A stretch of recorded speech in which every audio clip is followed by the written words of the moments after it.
Good evening, everybody. I hope you can hear me okay. Hi, Kimberly. Hi, Jampy. Hi, JD. Hi, Lisa Rayner. Hi, Voices. Yep, everyone got their wine and crisps or peanuts and beer or whatever takes your fancy. Excuse me with my coffee. So, how is everyone? Hope everyone's okay. I hope everyone's managed to avoid the coronavirus, which seems to be slowly sweeping the world. And there's kind of an air of inevitability around it.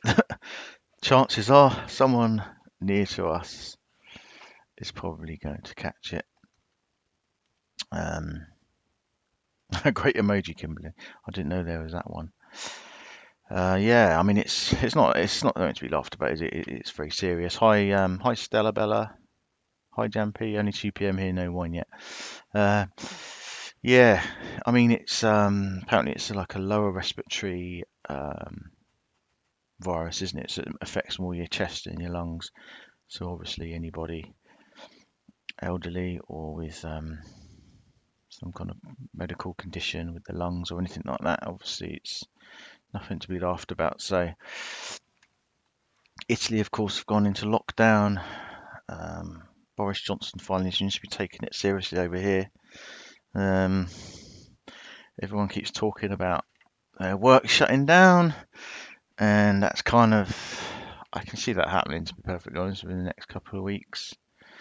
So yeah, everyone stay well, everyone wear your face masks. Um,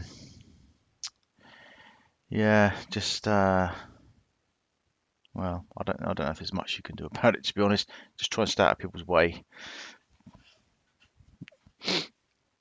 Stay away from people coughing and all that kind of horrible stuff. Use hand sanitizer. It doesn't sound very nice, does it? It really doesn't. Very scary, yes, very scary. All Southern Ireland schools closed. Oh, that's right, JD, yes. Yeah, yeah, all of Ireland, Southern Ireland schools have shut. Have they said how long for? Probably a week or so, I'd imagine. I mean, especially a school, it only takes one child to get it, doesn't it? And it's just going to sweep through the whole school. Same with sporting events and all that kind of stuff. I know some of them are being cancelled in some countries, where you get 50, 100,000 people gathering together. It's just a recipe for disaster, isn't it? End of March. Yeah. Be a lot of happy school kids then. They got a couple of weeks off. Um, Hi Irish Eyes. I mean, it's not really a bit of a nightmare for parents though, isn't it? If you've got to sort out babysitters and people to look after your children and you've got to work, then it becomes a very difficult game then, doesn't it? Great for the kids, not so great for the parents. Okay, so I was gonna go over three things tonight actually. The Ohio Bureau of Investigation have released the final report on Harley, which is quite heartbreaking how he sort of, came to a tragic end, his life, clearly an accident. There's anything suspicious about it. And Evelyn Boswell, just going to look at the latest on that. And then, of course, Letecia Stauch, who appeared in court yesterday, facing murder charges of Gannon. So we'll have a look at that as well. So yes, this is of course. So we'll start, of course, with Harley. So as I say, the final report has been issued, and it just kind of shows and details exactly what happened to Harley. So let me just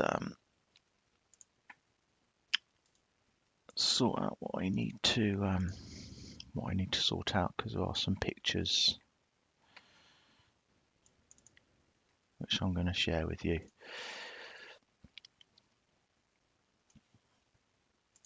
Okay, just make sure I can see the chat. Okay, so of course it was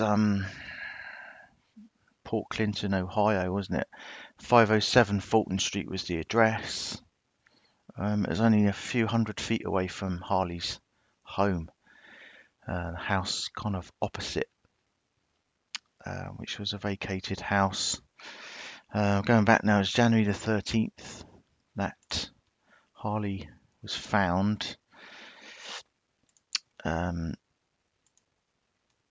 Went missing on Friday, December 20th, between 6 and 7 a.m. on his way to school, and he was reported missing December 21st. So it was quite a while before they found him. I think it was 23 days. Just to let you know, I can't see the chat just at the moment while I'm reading this. Yeah, 23 days. The final autopsy revealed that Harley didn't have any alcohol or drugs in his system, which you would expect, and it has been ruled an accidental death. Now, it was actually a new investigation that led them to go back to that house, because the police did do an initial look over of that house, but because it was all sealed and locked up, they didn't feel any need to look any further. But when they got the Ohio specialist, the Bureau of Investigation specialist involved, one of them wanted to go and look and just check it out, because they knew, that there was a key box to the house and that kind of thing, a lockbox. It was still under construction. Multiple people had access to it. So the owner's permission, the agents went back. Now, they made it to the second floor, and that is when they found Harley's maroon jacket.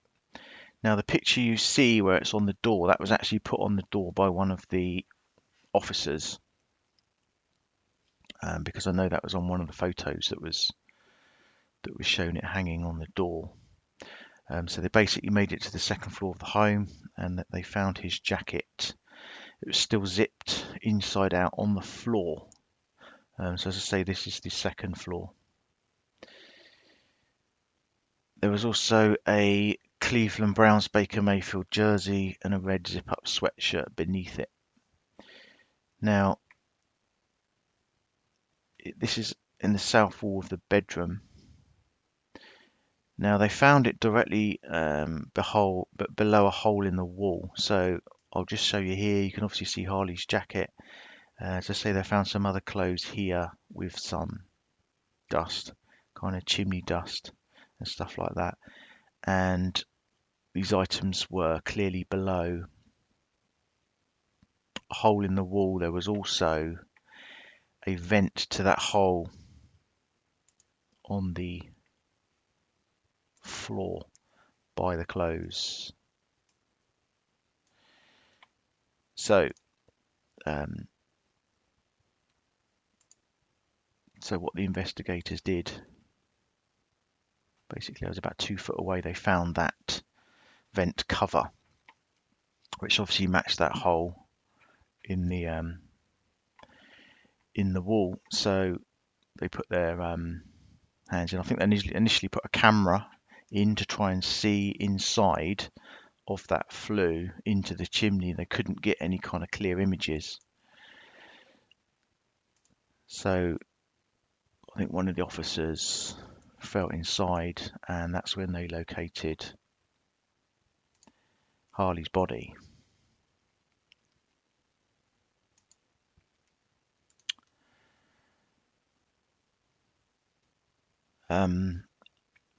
His head was positioned towards the roof, and his feet were towards the floor.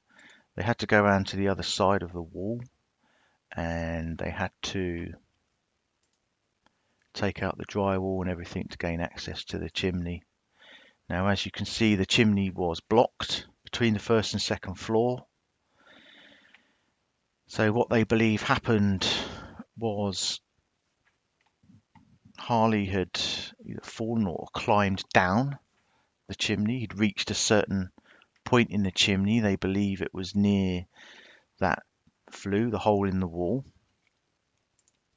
He then, that it appears that he then tried to, or he managed to take off some of his, he took off his jacket and some of his clothes, and he managed to actually push them through that hole in the wall. As I say, that flew. His glasses, he pushed through. When they found him, he just had, I believe, his boxer shorts on. So he'd actually somehow managed to push all of those through the hole. Now, what they believe is that he tried to make himself smaller, which they believe he succeeded in doing. Unfortunately, he then slid down further, and obviously he just slid down where he was just completely stuck at the bottom of the chimney where it was blocked off, and he had absolutely nowhere to go. And then obviously he died of compressive asphyxia. He was obviously in there. He wouldn't have been able to breathe for very long. It's a horrible, horrible thought to think of the panic that he would have been going through. Once he'd fallen that far, obviously, he had nowhere to go. It's absolutely horrific. He was in an advanced state of decomposition. They couldn't actually locate the decomposition smell before they took out that drywall and stuff like that. But obviously became very apparent then. As I say, he was positioned, his head was towards the roof, his feet were towards the floor. He appeared to be standing on the floor of the chimney with his knees slightly bent. His body was facing south. I'm not sure which direction that is. Both arms were bent at the elbows. Both elbows were up near his head. Right arm was bent with his hand near his back. His left arm was bent with his hand near his chest. A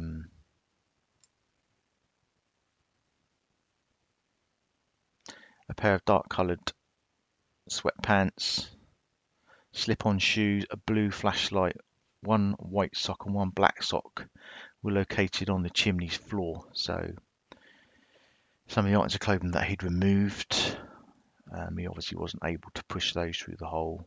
They were on the floor of the chimney. They believe the position of his body confirmed that he entered the chimney from the roof. They do, of course, believe that he climbed the antenna tower on the outside of the house, which you can see clearly there going up the side of the house. He climbed up there, got onto the roof, and then proceeded to, I guess he thought he could shimmy down the chimney, feet, with his feet first, with his feet and arms. I presume he must have slipped, and he reached that point, obviously, where he was stuck. They believe that he got stuck around that area of the hole in the wall of the flue because he managed to push these items through. His items of clothing, his glasses were found as well. As I say, when they got there, the jacket was on the floor. It was one of the officers that put it on the door. Obviously, once they found that there, and it was right under that hole, I guess it didn't take long for them to realise what had happened. It was compressive asphyxia that he died from, BZ Mama. So obviously, it's such a tight space. They believe it was 6 by 9 inches, something like that. Very, very tight space. He was just absolutely, completely stuck. And I guess, his chest would have been compressed inwards. He wouldn't have been able to, get a full breath out. Just tragic, absolutely tragic. So sad, and it must have been, just a tormenting, terrifying experience for that kid. I just hope it didn't last too long. As I say, they do think, he did manage to get some of his items of clothing off. He was obviously hoping that, I guess he was going to slip all the way to the bottom. Of course, what he didn't know is that it was blocked off between the first and second floors.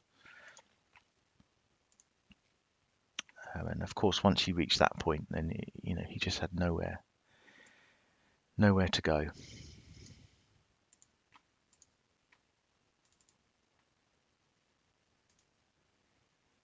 So an absolutely tragic. It must have been an awful find for the officers, obviously, when they realised what had happened. There was no evidence that he'd been inside the interior of the home either, so he hadn't been inside that home before. And obviously he wouldn't have ever been able to get into that house before. As I say, it was confirmed by Lucas County Coroner's Office that it was compressive asphyxia that he died from.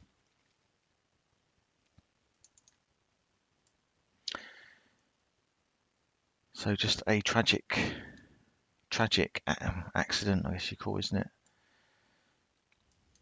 He obviously thought that he could shimmy down and get inside that house. Obviously, as to why he wanted to go in there, who knows? Who knows? There's a lot of talk that he wasn't. He had quite a hard life and a lot going on at home, but I'm not going to speculate on any of that. I think that's really necessary, to be perfectly honest.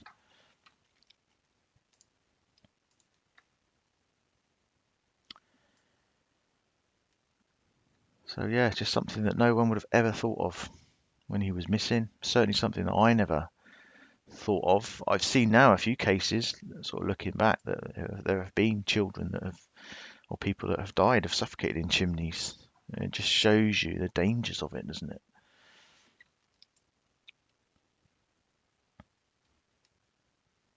Just shows you the dangers. So yeah, so that was that's the report that's come out about Harley. They obviously want to make it clear that it was accidental death and there was no suspicious circumstances and stuff like that.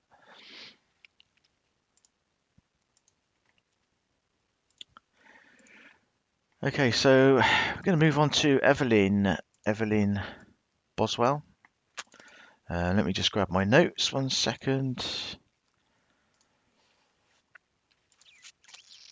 And I'll see if I can do this and see you guys at the same time. I don't know if I'm going to be able to.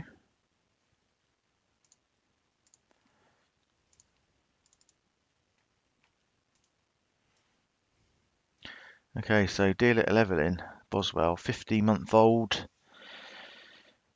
She was found. It's confirmed that it was her remains. They were found last Friday, I believe, or last week at a property. It was actually a property of a relative. Now, they haven't actually said which relative it is. They don't know.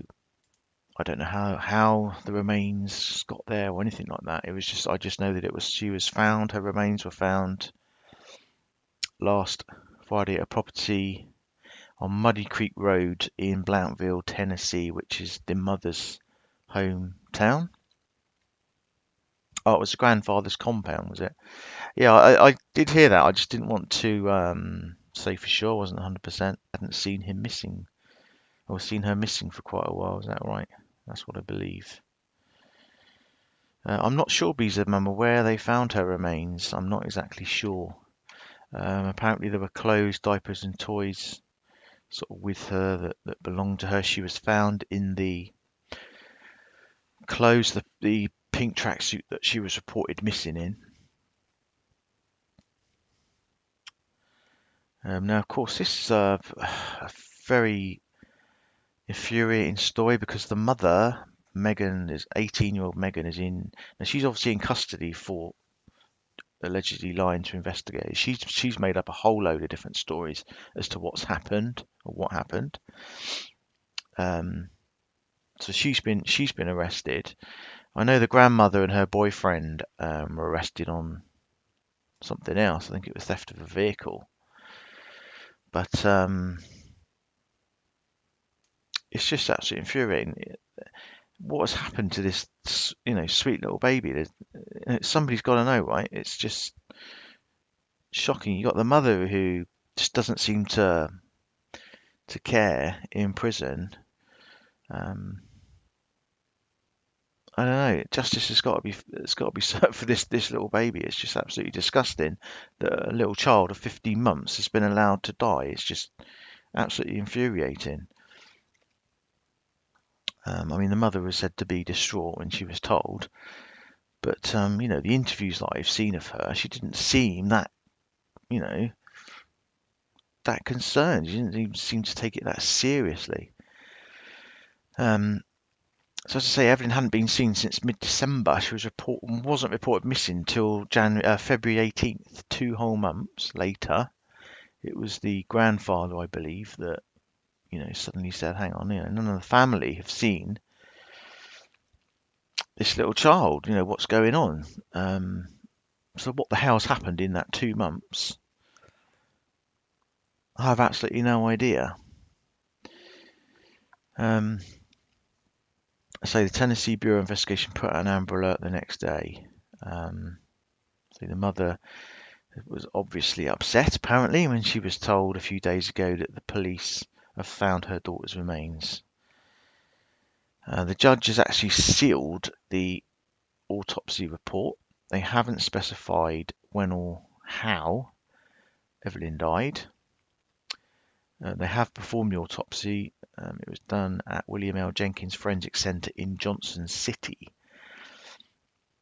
And as I say, the judge, Jim Goodwin, has agreed this week to seal the autopsy report, which is normally a public record in Tennessee. And the reason they've done that is to keep secret the cause and nature of Evelyn's death until they decide, you know, they're going to release the information. Obviously, there could be information in there that only, you know, the person responsible knows. So I can only presume that's why they've sealed it for the moment. Sullivan County District Attorney General said, I thought it was necessary because of the publicity the case has engendered, and because it's still under investigation. Right, obviously they've got no idea what's happened here.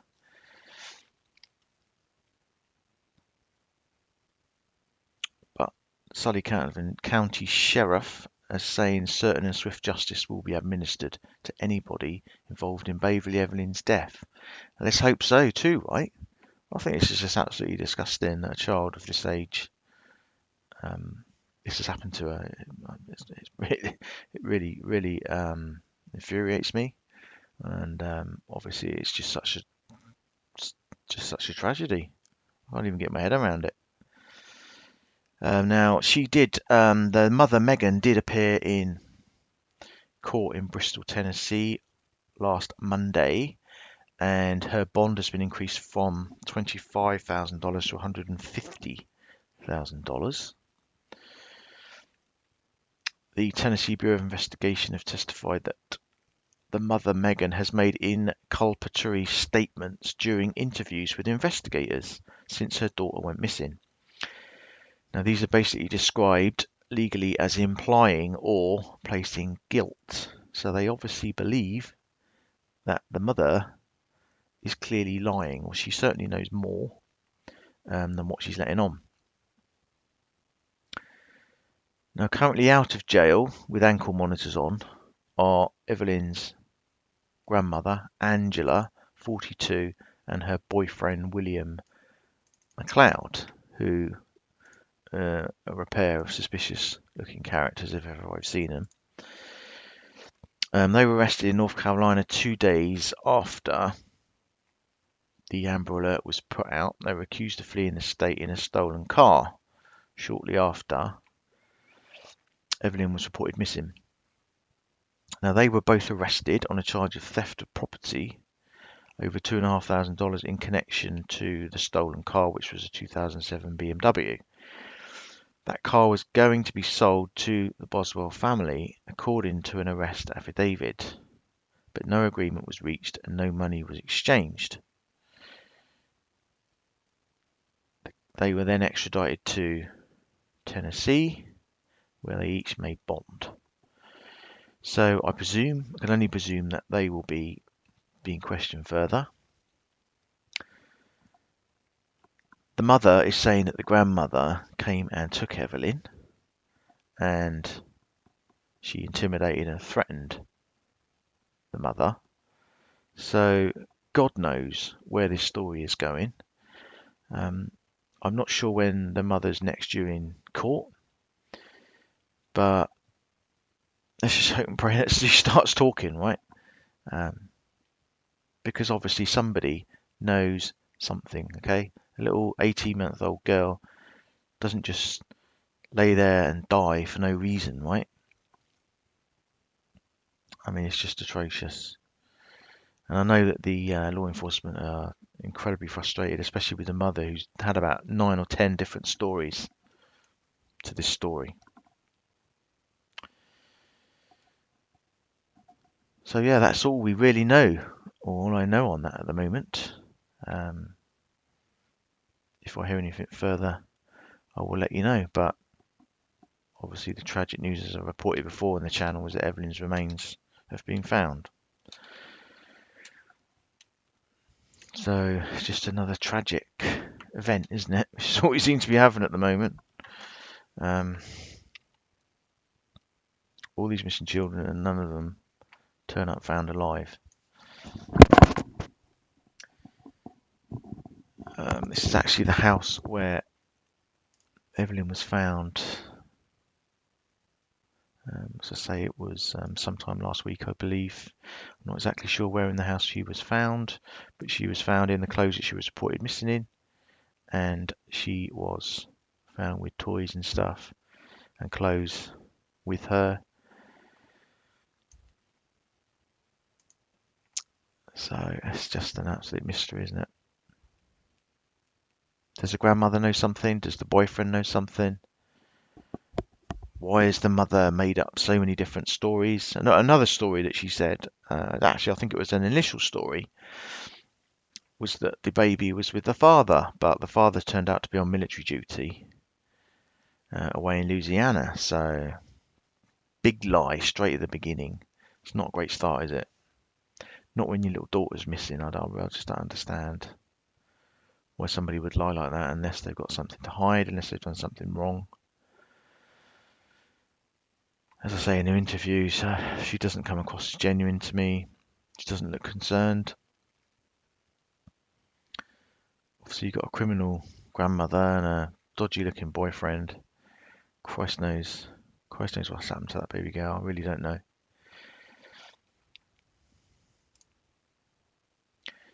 Okay, now of course, finally we had, of course, when were we? Thursday, yesterday, we had Letecia Stauch made her first court appearance, where the her lawyer tried to hide her as much as she could, but she looked like crap, which was quite pleasing.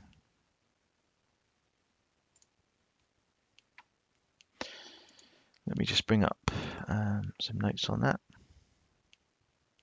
Now, of course, she was arrested in South Carolina last week when she was, to be extradited back to Colorado. Of course, on the way in the transport vehicle, as you know, she attacked one of the officers in the back of the truck.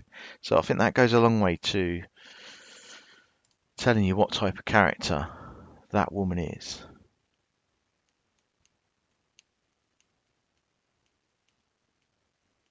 To do something like that. So she had to be held overnight, I believe, in some other state until they could get her back to Colorado.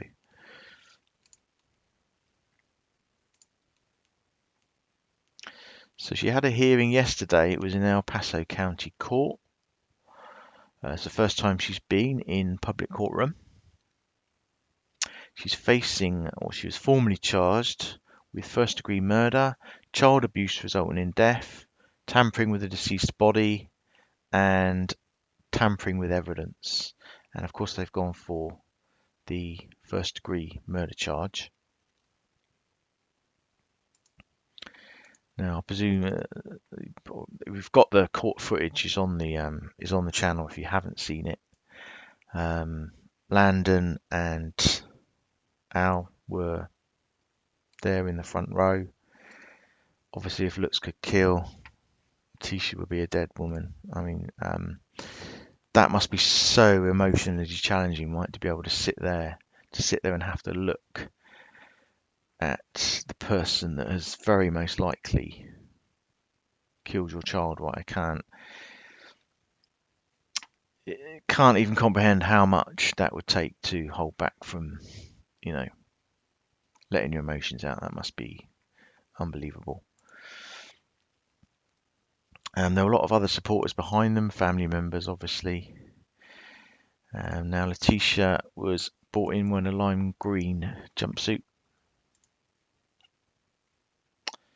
Hands cuffed, showed little emotion. Now, what they basically discussed was the best way to kind of go forward with the case. The DA or Deputy DA, sorry, Michael Allen, the Chief Prosecutor, I think he is, he said they've been building their case for more than a month. Still ongoing, but they've got a really strong, case, a strong active investigation going, tons of evidence, lots of report, loads of digital evidence. They reckon, I think they're talking of 1,000 pages plus in the discovery. So we're going to have a huge discovery. I think it was 107 search warrants as well that have got to be looked into. I guess that's for property and all that kind of stuff as well. Yeah, I think it was 107 was the last figure that I heard.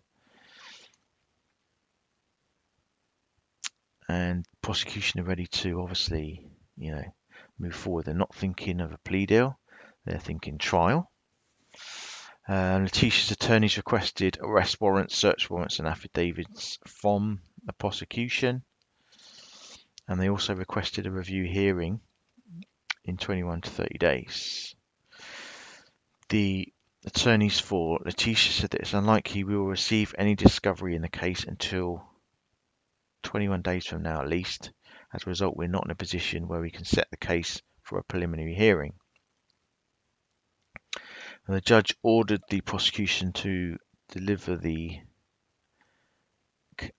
probable cause affidavit to the defence and obviously work on making the search warrants available. And then, of course, we'll have a bit later on, I guess we'll have the discovery, which is going to be a huge discovery file. Next court appearance will be April 14th at 3 p.m. for a status update, I believe. Now, this woman, she has one hell of a record as well, right? Let me just see if I can open this in something else. It just seems a bit small, doesn't it? Let's see if I can zoom in a bit. Yeah, this woman has one hell of a record. So she was arrested, or soon after she graduated high school, 2001. Her name then was Letecia. She's also had quite a few names as well, this woman. So Letecia Hardin was her name back in 2001 when she graduated high school. And she was arrested that year for stealing a car in North Carolina. She was found guilty of felony larceny, which was reduced to misdemeanor, unauthorized use of a vehicle. For that offence, she was sentenced to 45 days in jail, but she was given credit for time served. She was also put on probation for 18 months and ordered to pay just over $1,000. Yeah, can we get some shampoo for her hair? Yeah, I don't know if she's washed or brushed her hair in weeks and weeks, does it? Someone said that she knows that people are talking about her hair and that's why she is kind of making a thing about it. Wouldn't be surprised with her kind of narcissistic attitude, to be perfectly honest, that she'd be playing some kind of weird mental game like that with the public. So that same year, 2001, she was also charged with communicating threats and simple assault. Those counts seem to be dropped as part of her deal with prosecutors in the previous case, the felony larceny case. She then got picked up on traffic offences in Virginia a few years later, but she got off of those after paying a fine, as they were only minor offences. Her next arrest was then in 2010, by which time she was going by the name Letecia Hunt. She was then a newly married teacher, graduated from Liberty University. She was cited, as I say, in 2010 for domestic violence and domestic abuse in South Carolina, which of course is the same county she was arrested in. Now, those charges were eventually dropped, and there is no online record, apparently, of that filing. Soon after that, she started going by the name Tisha, which of course a lot of people know her as now, or Tisha or T. And eventually she got a job teaching in South Carolina. It was not long before that job that her problems with the school district started, when she abandoned her position. So this is in 2010. She left her job just 2 days into the school year without any warning or notice. She sent an email 2 days later claiming that she left after being subject to bullying because the district superintendent was the uncle of Gannon's mother, Landon. By then she had married Al, a little over a year after divorcing her first husband. Now, I don't know if you know, but a few days after she was arrested, Gannon's father filed for divorce from her. I mean, who can blame him, right? It was so it's both their second marriage, both Al and Tisha. It's both their second marriage. So she claimed that she was being bullied, basically out of her position, by Landon, Gannon's mum's uncle. The South Carolina Board of Education investigated the alleged harassment and retaliation campaign and determined that it was unsubstantiated at the court hearing. That investigation then also found that Letecia had breached her contract by abandoning her post, and the board ruled to suspend her teaching license for 180 days. Of course, if you listen to her, of course, there was nothing untoward about her teaching license. The order of suspension handed down by the South Carolina Board of Education states Letecia signed a contract in 2015 with the Marion County School District. She then attended a 5-day training program for that district before starting her job as a middle school social studies teacher. According to the order, 2 days into the school year, Letecia stopped showing up to work. As I say, they breached her contract. The claim was unsubstantiated. Basically just more lies. This woman seems to have quite a lot of lies, doesn't she? Let me just make sure I'm not duplicating myself here. So when you're going over notes, sometimes it gets a little bit confusing as to where you are. So as a result of her breaching her contract, she got suspended for 180 days. Now, according to her LinkedIn profile, she claims to have gone back to work after that suspension and worked as an education specialist for the state until 2018. She took a job in Dorchester County, and the following year in Berkeley County. She was certified to teach elementary school, special education, and secondary social studies as of March 2019. But it's not clear if she ever actually began at any schools in the area.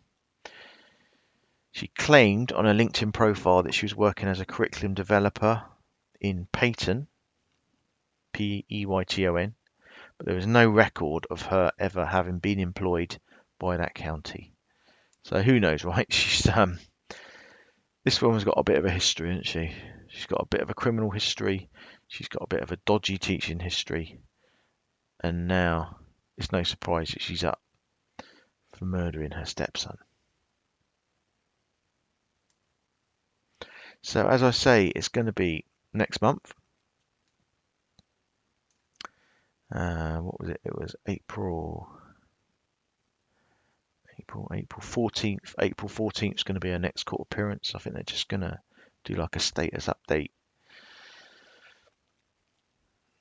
Prosecution's pushing for a trial. Hopefully that's the way it goes. I don't know. Do you think they'll offer her any kind of plea deal or anything like that? Is she gonna? I wonder if she's gonna kind of as sick in the head as she is going to hold out for a plea and in offer for telling them where Gannon is. That's kind of sick thing she'd do, isn't it? Right? Maybe that's something she'll do. I mean, let's just pray that Gannon's found, right? Still haven't found Gannon, of course. Now I know somebody was asking me, I think it was BZ Mama in the comments of where to search. Now, a lot of people have mentioned to me about the Spruce Mountain Trail, near Larkspur and that area. But I know that they did search around that area. But I don't know how thorough or how far along that mountain trail they went. A couple of people did mention to me about that mountain trail. And that is near where they were looking in Larkspur, so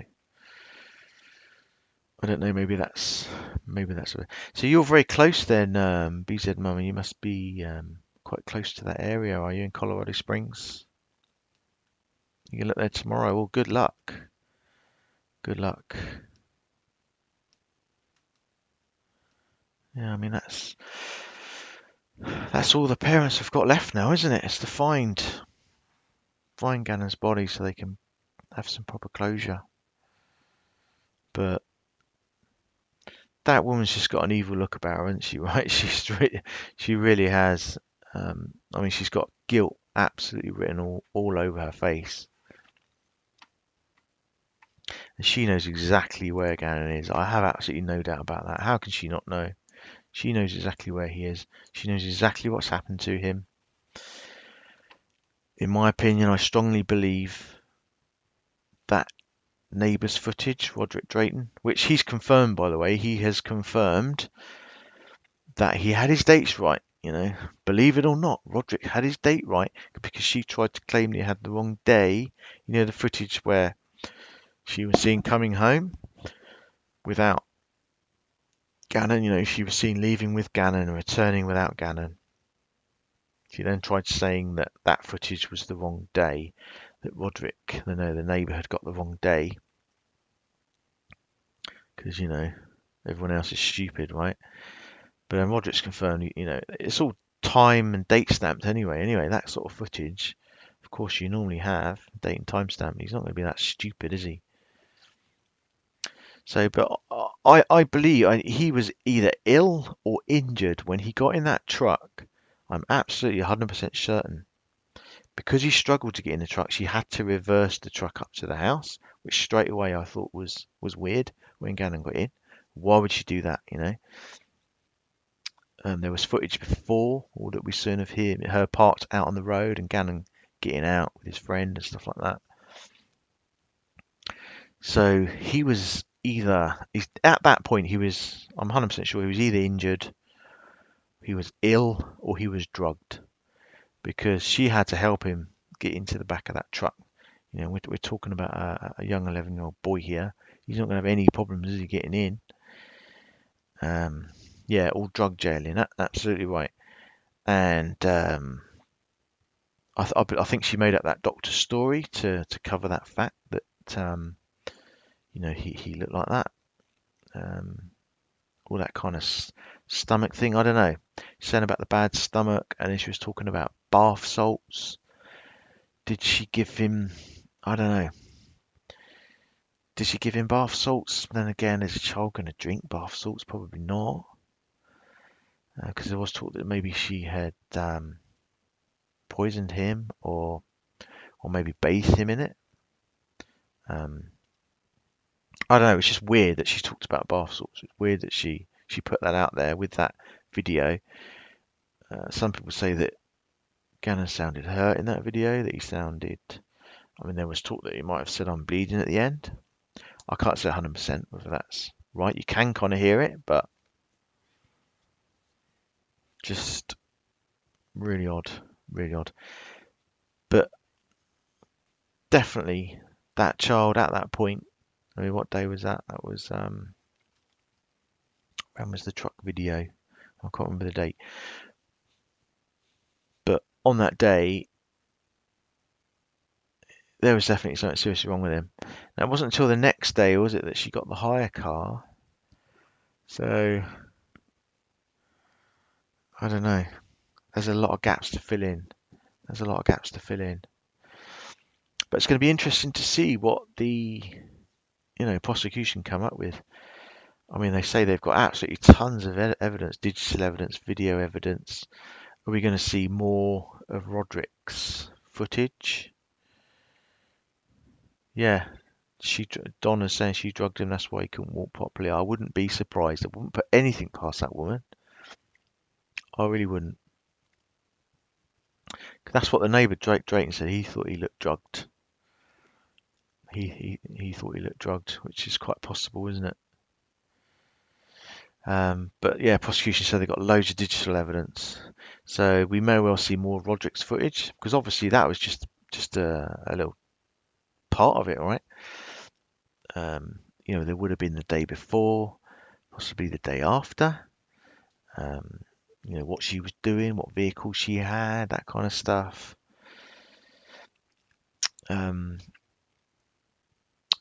Other neighbours' footage, possibly. I mean, we did have a look on one video. There are on Google Maps, certainly a few of the houses have got ring bell cameras, houses that are nearby, and a lot of people were mentioning in the Facebook forums and stuff that a lot of the people around there have cameras.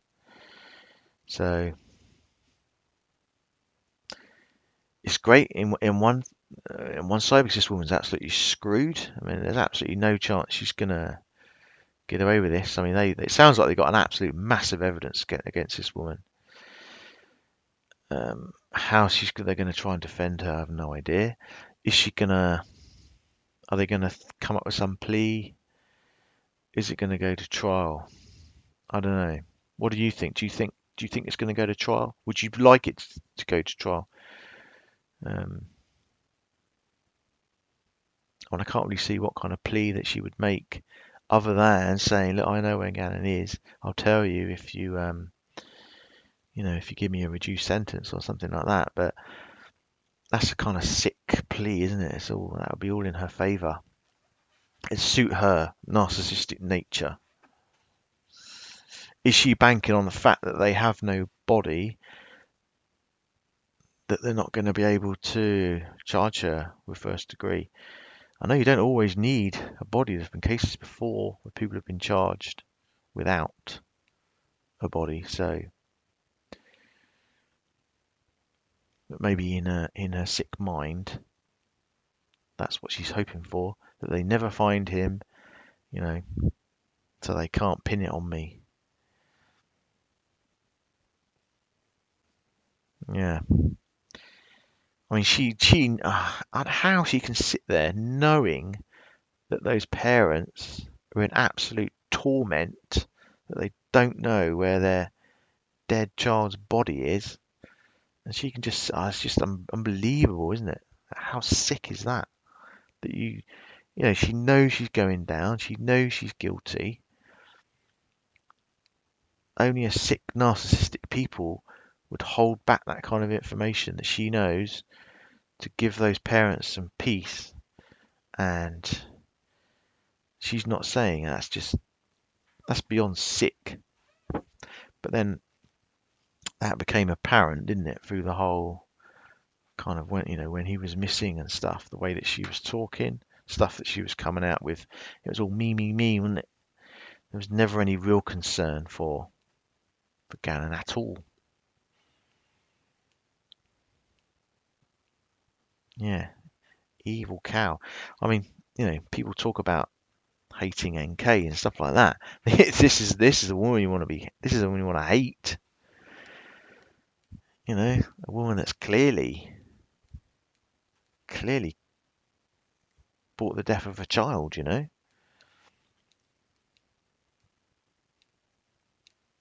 Yeah, she is a real dark soul. I don't know how the hell she can sleep at night. I mean, can you imagine the tension in that courtroom as well? I know Dad with the phone was in there.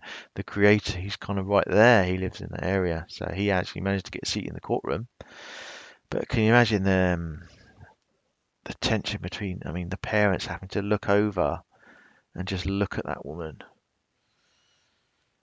I mean, the judge did make a point of saying, you know, these charges are so emotionally charged. Obviously, when you've got murder charges and children involved, um, you know, any emotional outbursts, please just leave. If you feel you're gonna, you know, have an emotional outburst, please leave the courtroom. But of course, once you leave, you can't come back in. So how hard was that for the parents to sit there like that? I mean, the Landon was giving her absolute daggers, and you can understand. You could see her looking over, and her eyes were just burning through Letecia.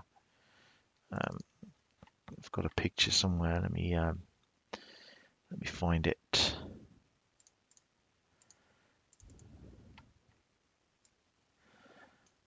I mean, that poor mother. I mean, put yourself in that woman's shoes. You know, it's just unreal, isn't it? You've got to sit across from a woman that's caused the death of your child.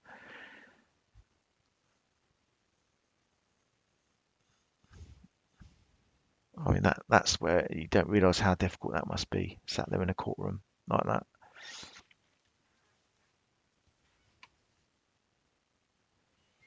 So yeah, you think she'll take it to the grave? Well, she's that kind of sick, self-centered, narcissistic person, isn't she? I mean, that's all she's got now to hang on to, isn't it? That's the trouble with a lot of these people, you know, murderers and stuff like that. You know, if they've got something like that where they haven't found the body, that just gives them that kind of little bit of power, doesn't it? That's something that they've got that they can hang on to that no one knows. Um, you know, and in their sick, twisted mind, that gives them that sense of, like I say, that almost kind of sense of power and purpose that they're going to hold on to this dark secret for the rest of their life and continue to make the parents and all the family suffer. It's very sick and twisted, isn't it?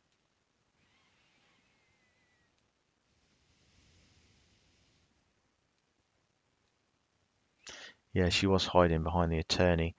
Obviously, I think the attorney was trying to do her best to block the view from the cameras. Now, I don't know if anyone knows, but I did hear the judge say that there won't be any more extended media coverage. Does anyone know whether that is just for the next kind of court update when they meet again for a kind of status update, or is he talking about the trial? I couldn't find out that information. I wasn't exactly clear on what he meant by that. He made it sound as if there was going to be no more media coverage, no more cameras and that kind of stuff. Oh, okay, just for the next two hearings. Okay, that's fine. Yeah. I mean, that's going to be one hell of a watched trial, isn't it? If it goes to trial, of course.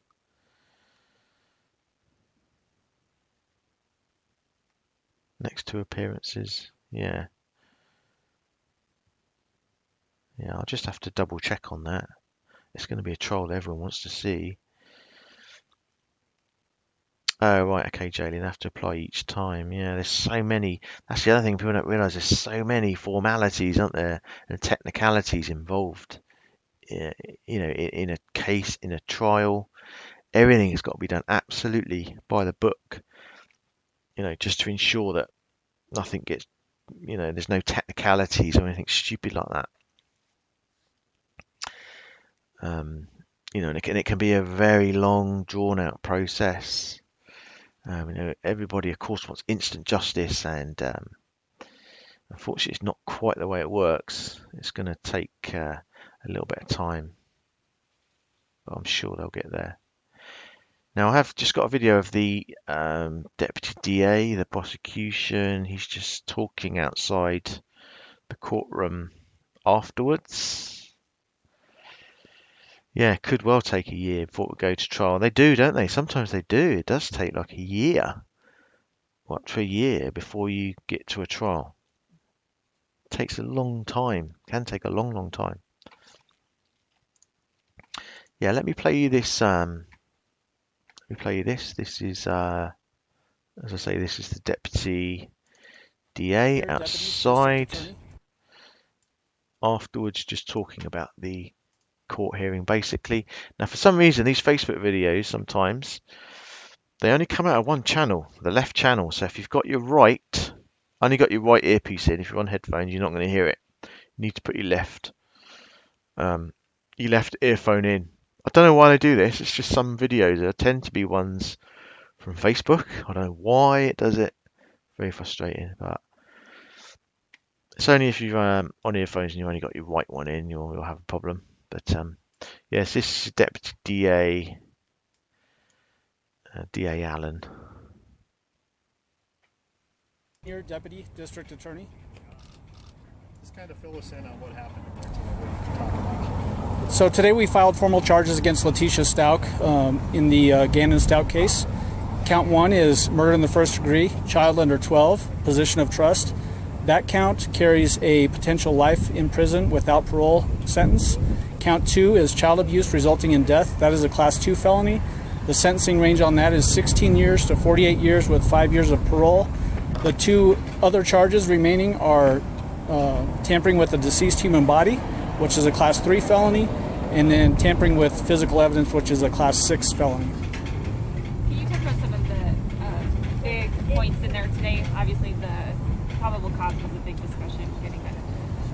Yeah, so the probable cause remains sealed, and this investigation is still under investigation and remains active. So the judge took up the issue of whether he was going to unseal the probable cause affidavit to release it to the public. He deferred on that decision and is probably going to issue a written ruling at some point, but I don't want to jump the gun and suggest something that he's maybe not prepared to do. But that's the status of the probable cause at this point. And he asked if you would oppose that, and you said you're fine. Right, so the purposes, I think I discussed it at the last setting, the purposes for sealing warrants is really to protect the sanctity of an investigation. We feel like we've got the person that we felt was responsible for the crimes. So our issues on the investigative side have expired. That's why we are unopposed or not taking a position on that motion. They said there was 107 warrants in Colorado alone, and then there's more back in South Carolina. Is that correct? That's the estimate that I gave, which is 107 warrants that we've had in this case. There were only a few in South Carolina. The vast majority were in our area here. Can you say anything about what those are for? I mean, are we talking electronic? You mentioned video as well. So I mentioned in the courtroom that there's lots of evidence in this case. I'm not going to get into specifics. I want to reiterate that I'm not going to try this case to the media, so I'm not going to be talking about facts of the case. And again, the charges that we filed are merely allegations, and she is presumed innocent until proven guilty beyond a reasonable doubt. That's something that we take very seriously in our jurisdiction. It's what makes our criminal justice system the best in the world. Michael, how does that position of trust count differ from a typical first-degree murder charge? So the typical first-degree murder charge, Class 1 first-degree murder, is with intent and after deliberation. The charge that we charged her with is a knowingly, so it changes the mental state required to prove that charge. Can you explain the difference? Obviously, there is one. Yeah, so the typical classic first-degree murder charge that we all hear about is with intent and after deliberation.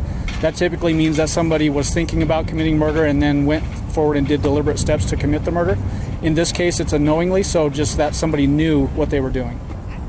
Can you talk about that number, 107 search warrants, and the volume, and how that speaks to the or how big this case is? You talked about it over 5 weeks is what you had been working on? Just speak to the volume of this case. Yeah, again, I'm not going to get into the facts, but I can talk about that for a little bit.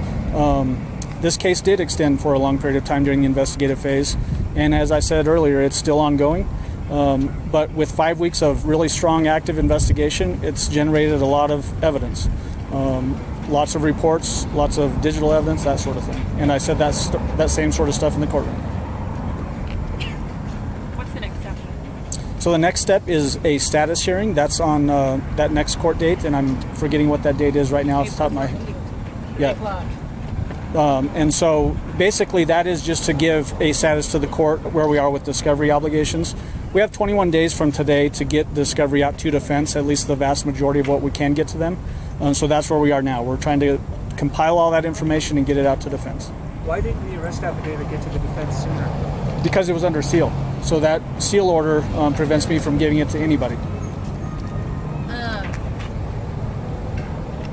Was the holdup in getting them other discovery in this case? There was just no obligation until those 21 days are up to get that to them. Yeah, so the discovery rules in Colorado say that we have to give them discovery within 21 days of filing of charges, so that clock starts today. And it's ongoing. As the case progresses, we have an ongoing obligation to provide discovery, but that's where that comes from. Will Letecia Stauch be at that status conference? Yes, she'll be at every court hearing from this point forward. Will those search warrants in South Carolina get released? Because I heard the judge say something about that they can't seal those. I'm not going to comment on that. Okay. Can you say anything about next steps after the status conference? So the next steps after the status conference will be we will get a proof evident presumption grade and a preliminary hearing scheduled. That will be the first time that we start actually presenting evidence in the courtroom about the investigation itself. Are you expecting additional charges against Letecia for the alleged assault on the deputy during extradition? So that incident, really the questions for that incident would go to the sheriff's office. But I also think it's important to keep in mind that it allegedly occurred in Kansas, so the jurisdiction of charging would be in Kansas as well. Is it too early to talk about potential plea? Way too early. Yeah, I'm not thinking plea right now. I'm thinking trial. Could this still be pretty hard to prosecute without a body, though? Without doing it? I'm never going to say it's easy to prosecute any case. Every case has its challenges, but I think we've got plenty of evidence to go forward. Is this search continuing, though? I'm not going to comment on that. Do you see this as a death penalty eligible crime? We'll make that evaluation as we go forward. I have not made that evaluation yet. Obviously, we know that the legislature in the last couple of weeks passed a bill to repeal the death penalty, and I expect that the governor will sign that, so we'll have to evaluate that as well, just the practical implications of evaluating this case for death penalty and the political aspects of what they're doing in Denver. Do you see necessary aggravators to get there? I'm not going to get into that right now. That would be getting too close to the facts of the case. Just for clarification, you said that already there's over 1,000 pages of discovery? I anticipate that it'll be over 1,000 pages of discovery. Okay, so that hasn't said yet? No. Okay, got it. I don't have any reports in my office yet. Okay, fair enough. Thank you. Can you explain, just for people watching who maybe have no idea what a probable cause affidavit is, what would be included in that? So it's a probable cause affidavit just sets out the facts that support an arrest, and it's a probable cause finding that a judge has to make. So when the investigative agency feels like there's enough evidence to support probable cause, they will write up the affidavit, submit it to a judge, and then a judge will make that probable cause finding to support actually issuing an arrest warrant. But there is information in there about why this person would have been arrested, essentially. There would be information in a probable cause affidavit that would support that, yes. Let's just do a couple more questions, you guys. Anybody else? Are y'all good? Is there anything that we missed that you wanted to bring up? No, I would just want to reiterate, too, that if anybody has any information that would potentially be helpful towards the investigation, to report that to the sheriff's office. The tip line is 520-6666. This investigation is ongoing, so any information that people think would be important, get it to the sheriff's office and they'll look into it. Thanks, you guys. Thank you.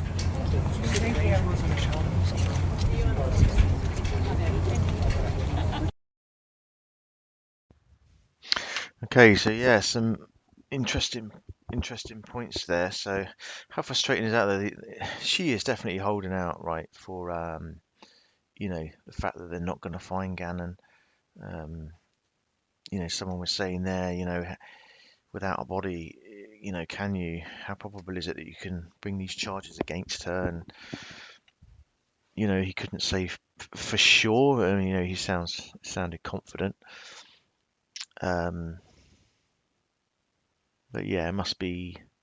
I mean, clearly they know that she's responsible. It's just not being able to find him. It must be so frustrating for them. Because that way there, if they find Gannon, it brings two things, doesn't it? It brings closure for the family. They've got Gannon's body back, and then it nails her basically.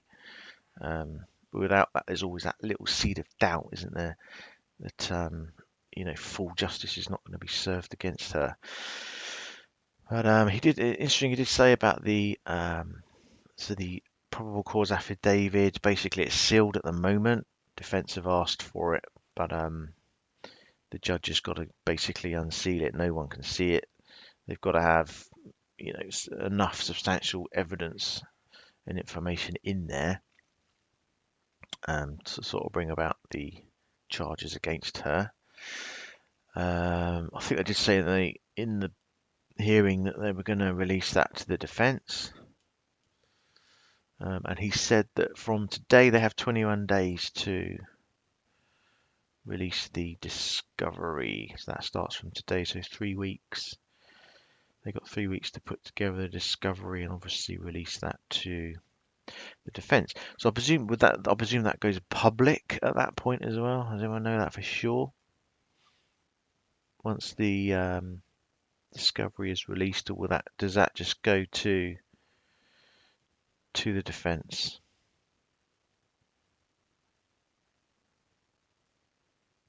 I presume it wouldn't go public straight away, would it? They've kept everything very sealed right from the start. Like you said, it's still an active investigation, so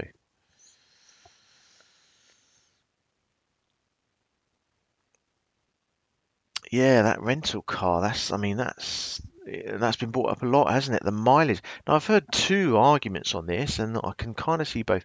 One is obviously that I think it was just short of 1,000 miles, right? So now the only thing some people have said is that sometimes when people rent out cars or what have you, especially if it's new, they will just kind of put any old rough figure down on the rental receipt without actually checking the mileage of the vehicle. So is that a possibility? I don't know. I don't have that much experience with rental cars, to be honest. I guess be in a better position, somebody would know if they hire a rental or have rental cars a lot, how specific they are with the mileage, and I guess it would differ from hire company to hire company, right? But obviously, if that mileage is correct, then she's gone one hell of a way, isn't she? 1,000 miles. I mean, Jesus. So, like some people say, has she, driven 400 or 500 miles or whatever, disposed of Gannon's body and come back? I mean, Christ, if she's done that, how the hell are they going to find that poor kid? She could have gone anywhere. It's going to take her a long way, isn't it?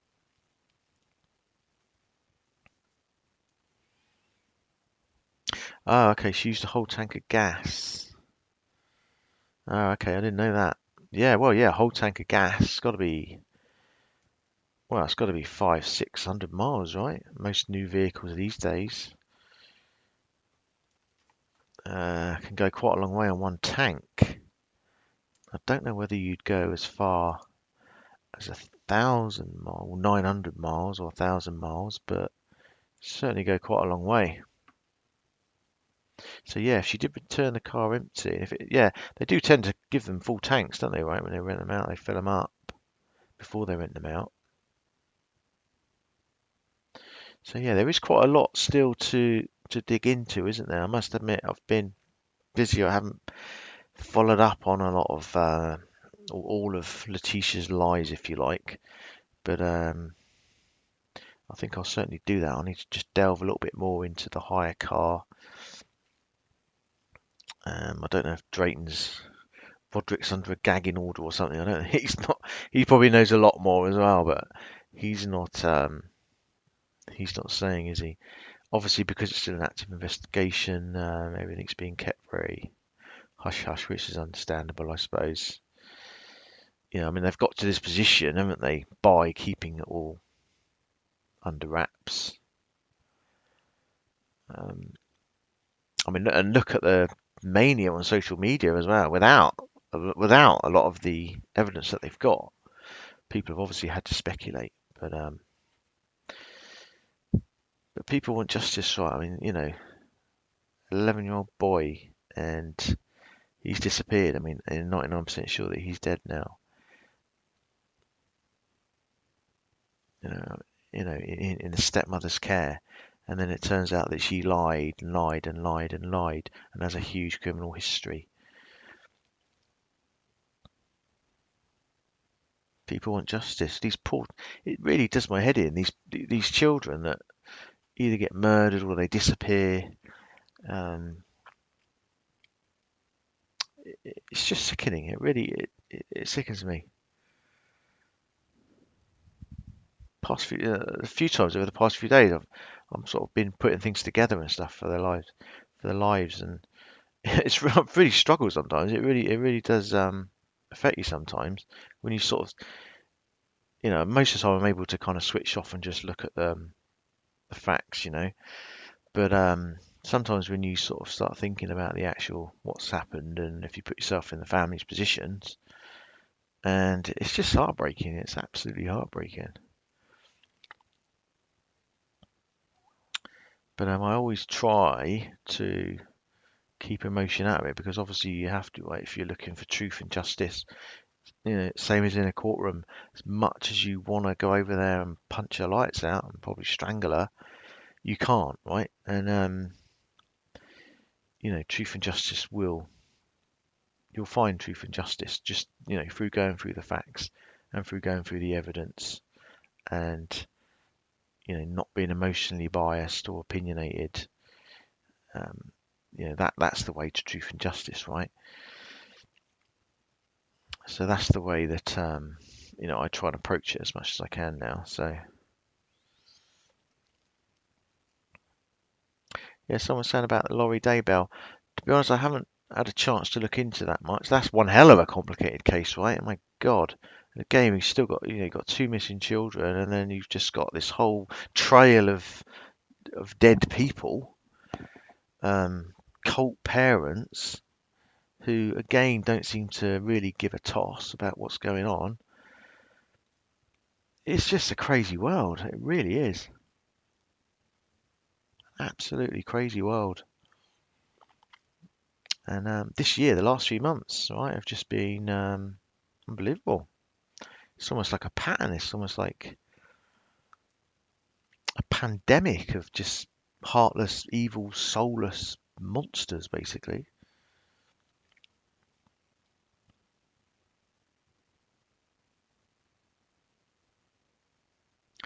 So, I mean, let's just hope and pray that.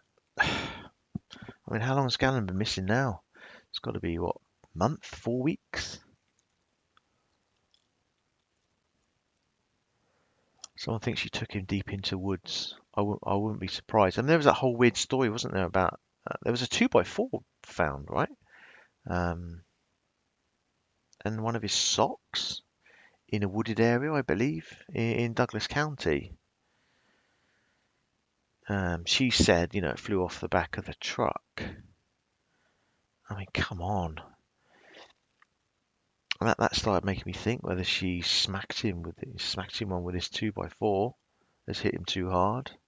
I don't know. There's a million possibilities, right? But that came out that they found that. So I don't know what else. We don't know what else they found, do we? But with that rental car, if that pans out that she did do all those miles, then obviously that gives her a huge area for her to be able to travel to dispose of Gannon, which just makes the whole thing so much more difficult. I'll have to have a look on a map and kind of draw a circle of about 400 miles, 450 miles from around Colorado Springs. It's going to take you a long way, isn't it? But like someone said, they might be able to get information from the vehicle, GPS information or something like that. I don't know. And I don't think all vehicles have it though, do they? That's trouble.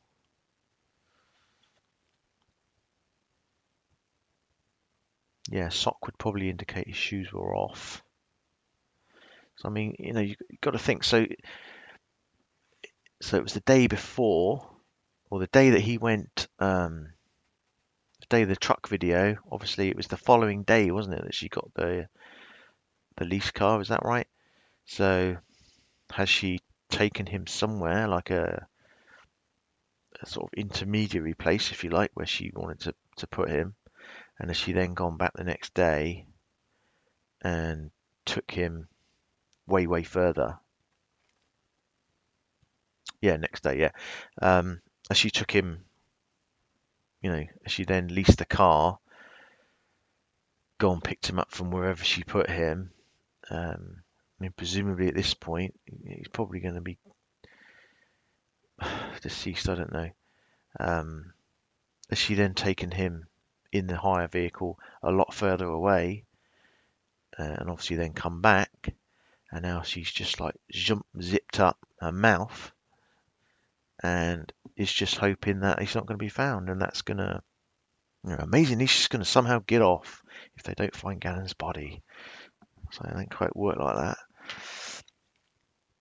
Yeah, DNA evidence, of course. Yeah, forensics. I haven't even thought about it. Obviously, they did find blood in the home. I think that's, it became pretty clear early on, didn't it, that that home was a crime scene. I mean, they took loads of stuff out of the home as well. Don't forget, a load of stuff out of the home. Probably, I'd imagine a lot of that had blood on it. I mean, they only need a tiny amount. I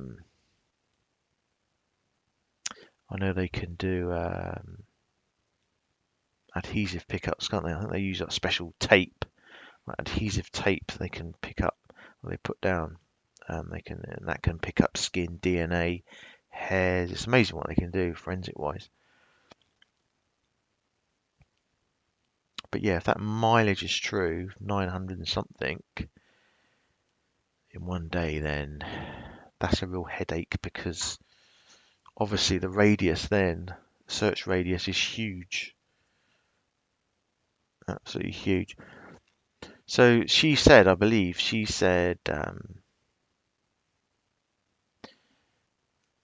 yeah, so she said that she took the truck because sports equipment, wasn't it? She might need to carry sports equipment in the back. What was the reason given for having the hire car? What was the reason that she hired the car? Or what was her lie about hiring the car?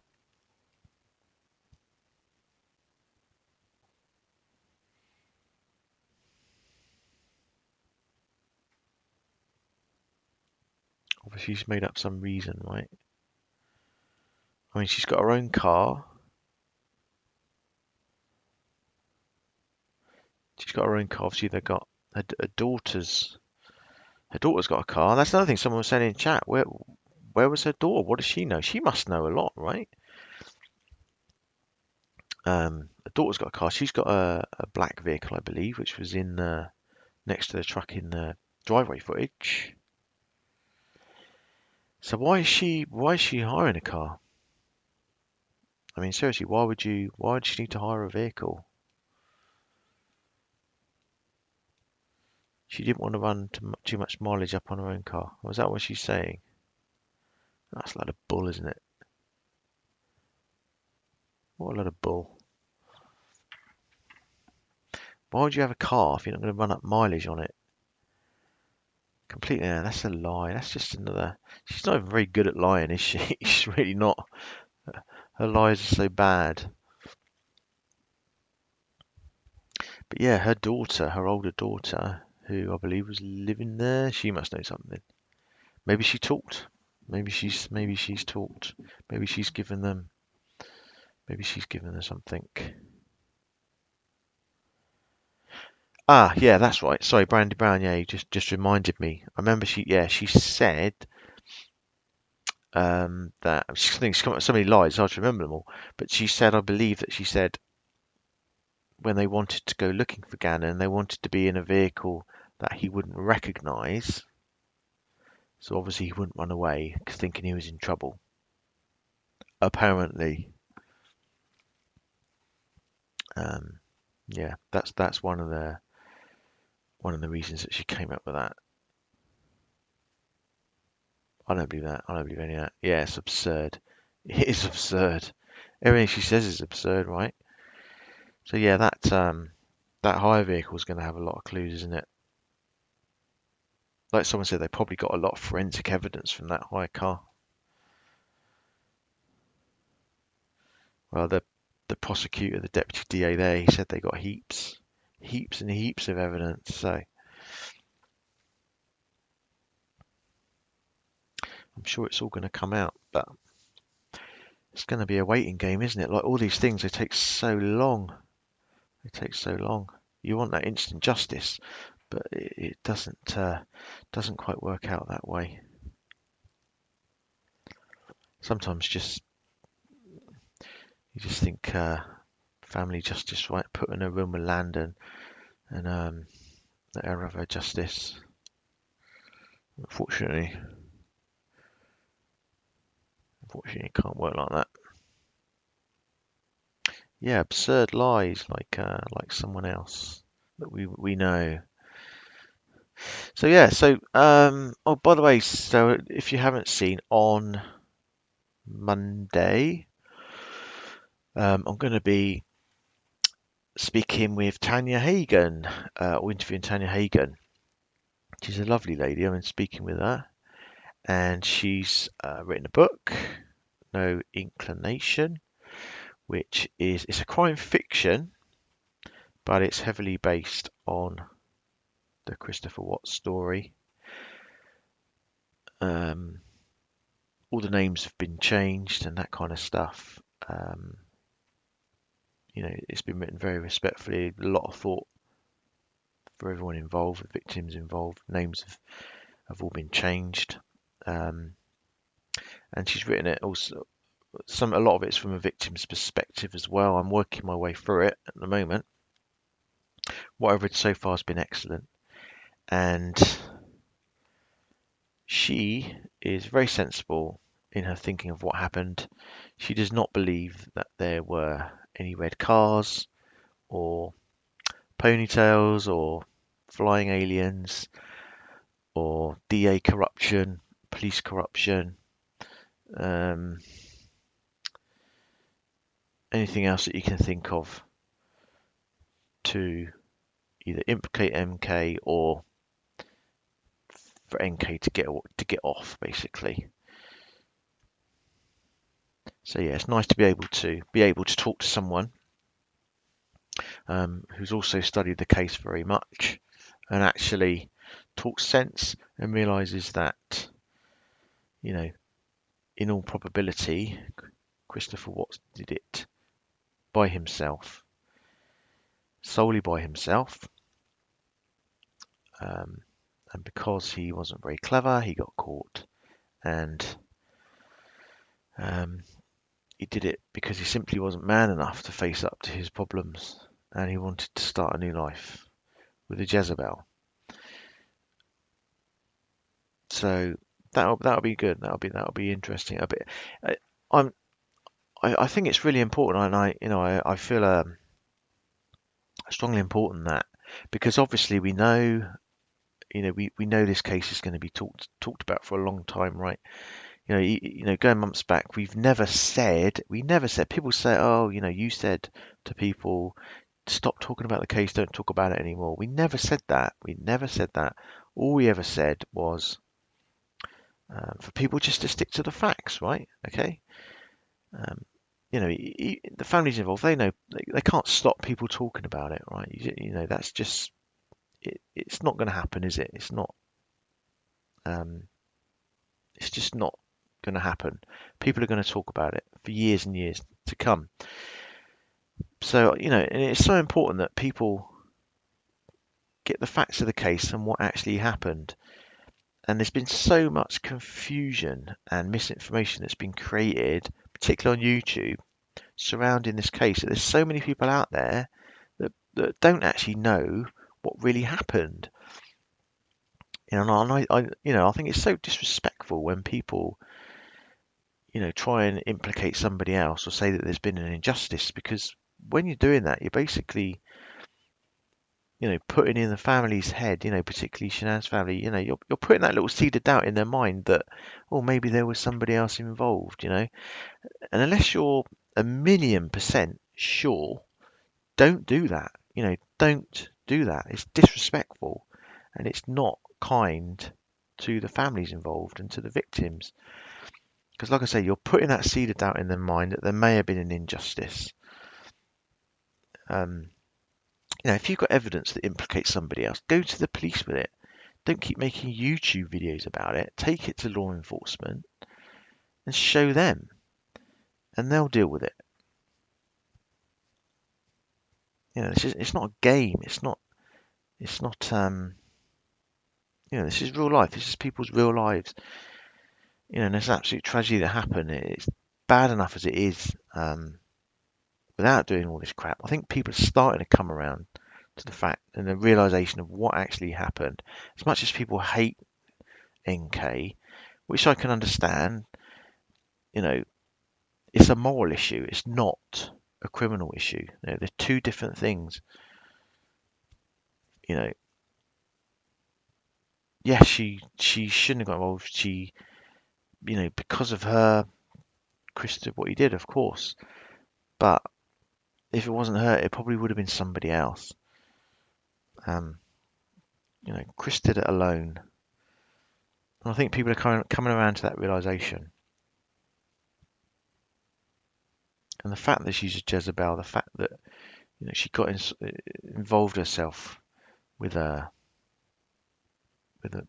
family, with a married man and that stuff. Yeah, it's terrible. It's immoral. She shouldn't have done it.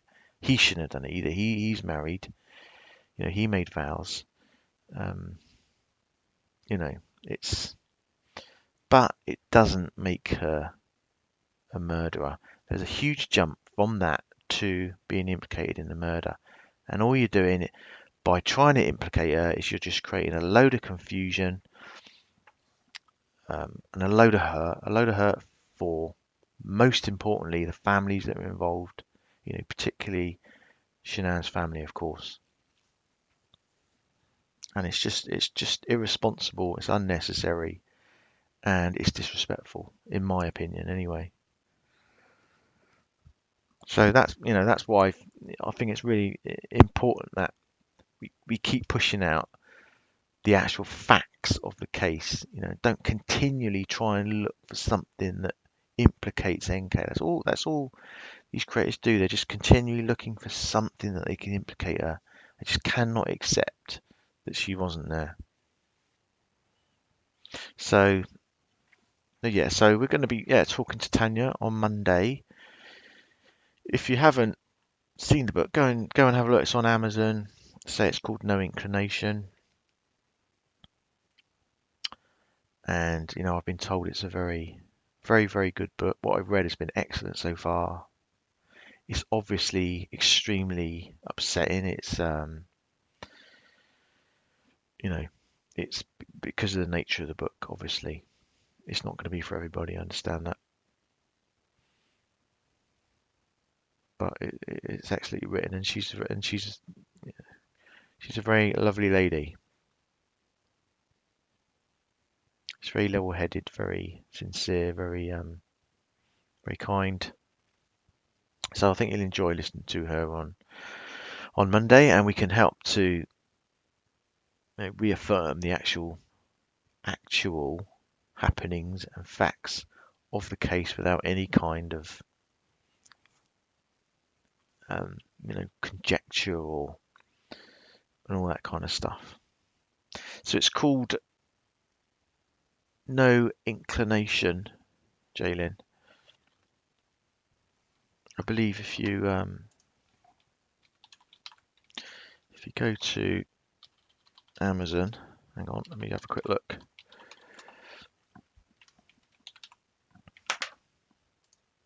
Just have a quick look. It should come up. Yeah, if you go to Amazon, just put in no inclination, you'll see it will come to the top. Yeah, she sticks to the facts. Absolutely 100% to the facts.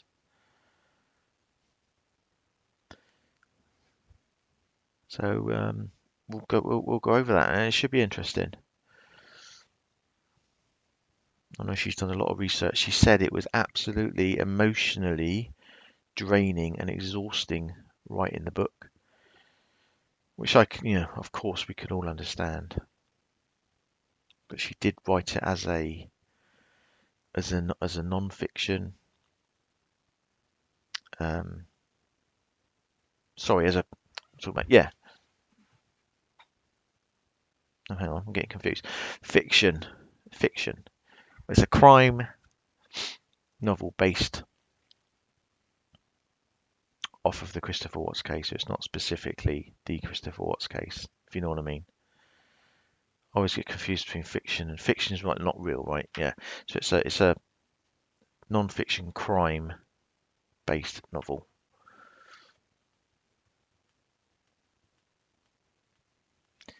Yeah, Candy Williams is saying, and that's another thing that really gets my goat is when there's two things people using it as free speech and justice. The trigger word justice.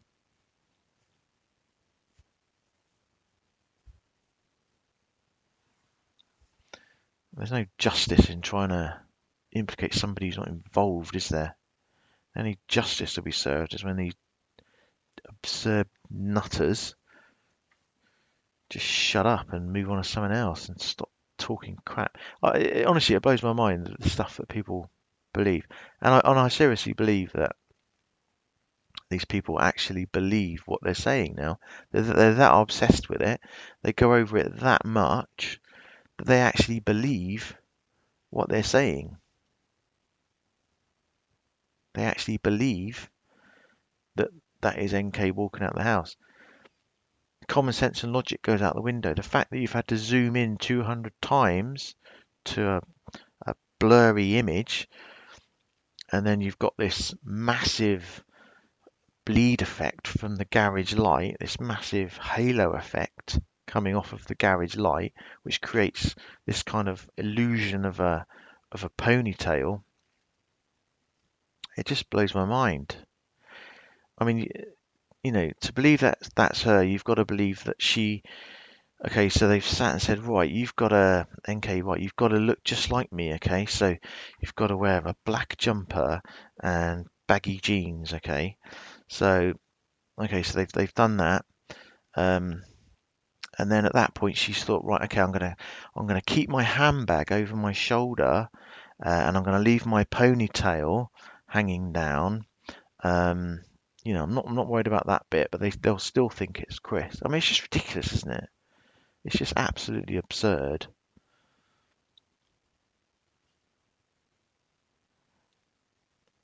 Oh, I'm going to make myself look like Chris, but I'm going to carry my handbag. I mean, come on. Really? But people still believe it. People still believe it. Or they just don't want to admit that they're wrong, And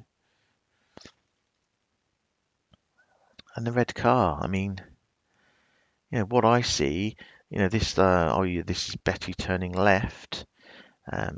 What I see is most likely Betty reversing out of her garage, which is why you kind of see that little light swinging round. And then obviously she swings around and pulls out of her drive, which is where you see the light swing round and hit the roof. And then it goes up the road. Apparently, yet you see no backlights, you see no rear lights on it. And then you see this red vehicle zoom out. So rather than wait 30 seconds a minute for Betty to leave and make sure that she's gone, so she doesn't see anything. Oh no, literally, boom, as soon as she's pulled out, boom, let's go. I mean, come on. I just don't get it. I don't understand. I don't get it.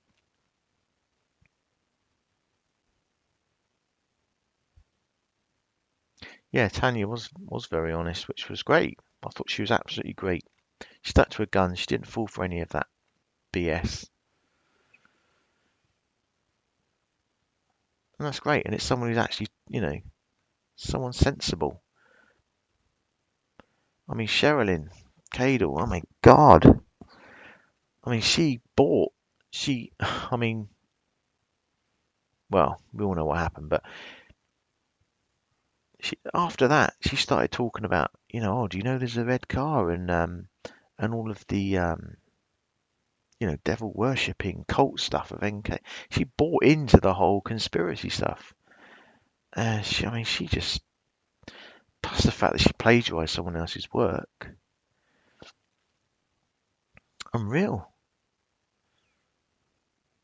I mean, she went to see him in, was it, I don't know, about 5, 6 months before she wrote the book as well. Dear, oh dear. She ruined it, basically. She ruined it. She ruined an opportunity. I mean, I don't know what she was trying to achieve, but she did herself absolutely no favours whatsoever. But I don't understand why people just can't stick to logic and reason.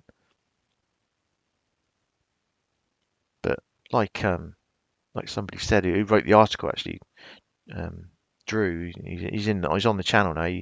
The video that I made of Nicole Keshner has his article.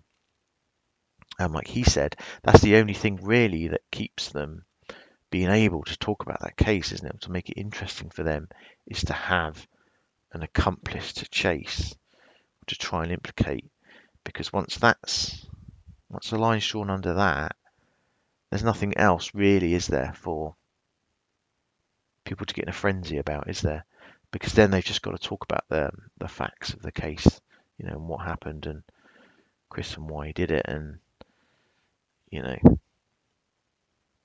these 50,000 cult members with their pitchforks. All of a sudden, they've got nowhere to direct all their anger and vitriol, have they? But, oh, thank you, Haunted Holly. I do try my best.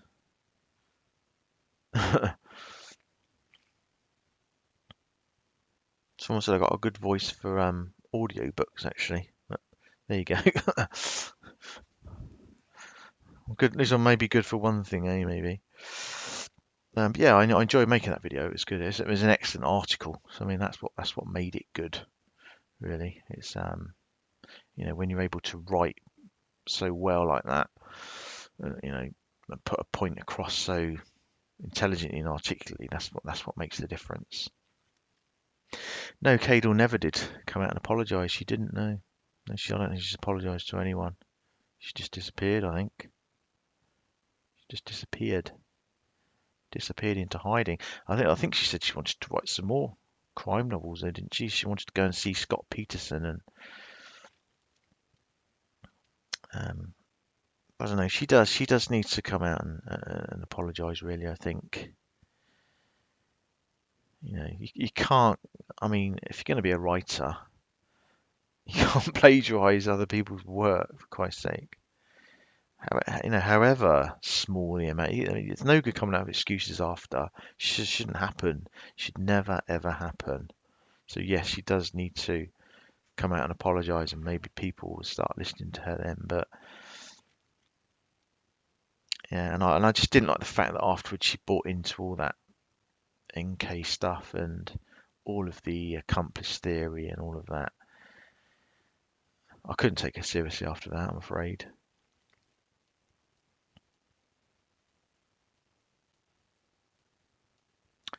Right, okay, I think I've prattled on for at least an hour and a half. Yeah, I'm going to do a little follow-up to the root analysis, just because I mean, I even bored myself senseless making that video.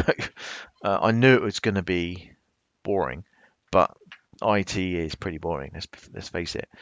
But I'm just going to make another video and just draw out the main points from that video. The fact that Vivint, when it went off at 10:52 that evening, it was It wasn't triggered by anyone or anything. It was just simply boring DHCP IP traffic renewals, which most of that log is. It wasn't triggered by anybody. There was no suspicious activity in there. There's absolutely nothing to say that Chris Watts was fiddling with Vivint or any secure logins like that. I don't know why that came up. That's just complete and absolute. It's false. It's false information. It's not even conjecture because it's not correct on any level. And then people are now saying possibly about the Amazon Fire Stick. Now, I'm pretty sure the Amazon device in there is the Amazon Echo, but because you can't be 100% sure, because all you know it's an Amazon device, that's why I said it's a possibility that it's the Fire Stick. And we know that Troy would have given it back to Chris at some point, so he may have had it, he may have been trying it out. But the fact remains, there's absolutely zero you can do with an Amazon Fire Stick other than plug it into an HDMI port. You know what an HDMI port is, right? You have them on your telly. It's where everything kind of plugs in nowadays. HDMI, it's for video and audio. You can't turn that into some kind of, I don't know, it's not a programmable chip that you can do anything with.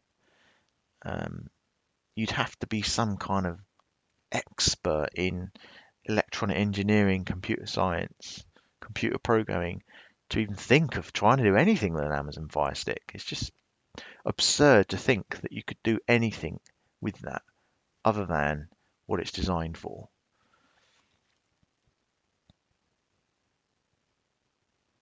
But some people, will love to try and create some crazy conspiracy surrounding the Amazon Fire Stick.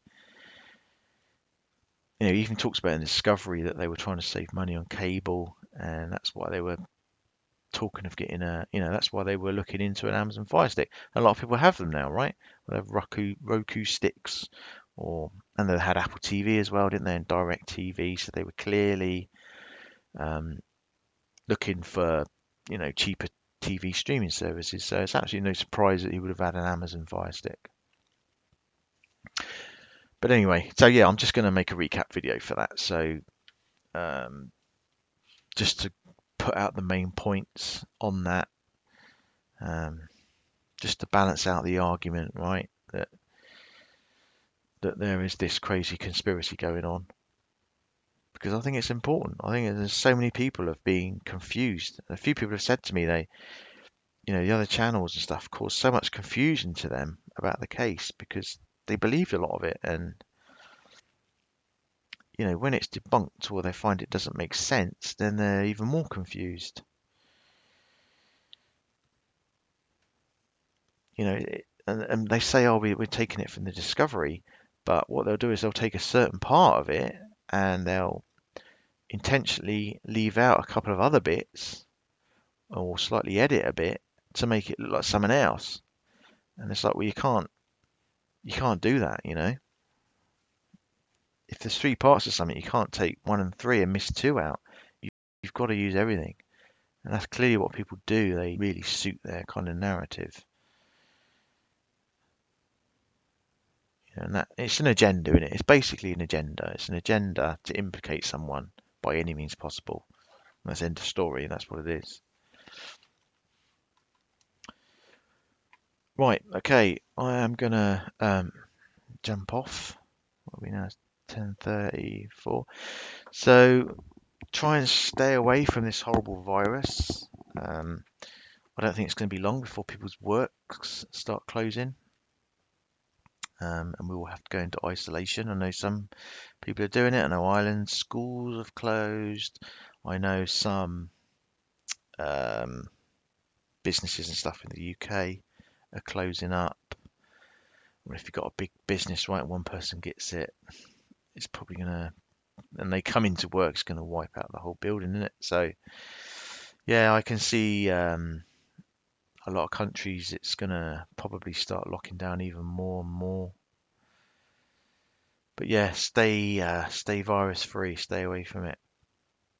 Wear your hazmat suits, wear your face masks, use your sanitizer, and try and stay away from it. I know it's not always possible. I get really paranoid now. People start coughing around me. It's like, get away from me. Yeah, all schools closed in Ireland, south of Ireland. Yeah, look out for the elderly, for elderly neighbours and stuff. Keep an eye on them, make sure they're okay, of course. All vulnerable people, people with illnesses. I know sometimes people joke about things like this, but it is serious. At the end of the day, it is serious. It's not always a laughing matter. I know you've got to have some humour, but for some people it could be very, very dangerous. So yeah, stay well. Thanks for popping in tonight. It's much appreciated. Nice to see all these familiar faces and any new people, any new subscribers. Welcome to the channel. Thank you to Kimberly and Firefly for looking after you guys as always. Thanks for being such a wonderful bunch. If you could hit the like button if you haven't already, that'd be much appreciated. Just helps the YouTube algorithms and all that. And I'm always interested to hear comments under the videos. Always go through them and heart them if I can, to show you that I read them and I like the comments. Yeah, and hopefully I'll see some of you on Monday when, as I say, we'll be having Tanya Hagen on, and we'll be putting out facts of the case and how things probably actually really did go down rather than all of this other crap. So yeah, thanks guys. Thank you everyone, and stay safe. Have a great weekend if I don't speak to you before, and I'll let you know if there's any news on anything, and I'll speak to you Monday, probably around the same time, but I'll re-advertise it on the community post anyway. So yeah, so take care guys, stay safe out there. I know what YouTube's like, don't get too much trouble and don't cause too much trouble. But yeah, take care and I'll speak to you again. Goodbye.